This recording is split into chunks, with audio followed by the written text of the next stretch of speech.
Секој жител на Европската Унија во 2017 година за алкохол потрошил просечно по 300 евра, а во секое домаќинство 1,6% од вкупниот буџет отишол на жестоки пијалоци, вино и пиво, покажуваат податоците на Евростат. За алкохолните пијалоци во ЕУ се потрошени 130 милијарди евра во 2017, што е 0,9% од бруто домашниот производ на Унијата. Најмногу алкохол се пиело во балтичките држави, лидер е Естонија, а најмалку алкохол трошеле шпанците, грците и италијанците. Во Македонија, според податоците од Светската здравствена организација, најмногу се консумира пиво 47,4%, вино 39,9%, додека останатите пијалоци кои се консумираат се 12,6% од купната потрошувачка на алкохолни пијалоци.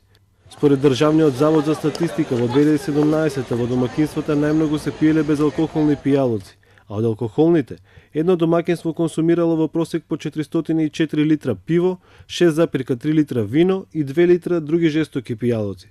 Споредбено со годините наназад, македонците се најслабите пивопици во регионот.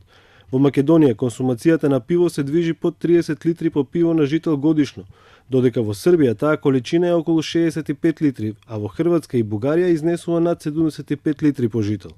Според Светската здравствена организација, Европа има највисоко ниво на консумација на алкохол во светот и највисока стапка на смртност поврзана со неговата употреба.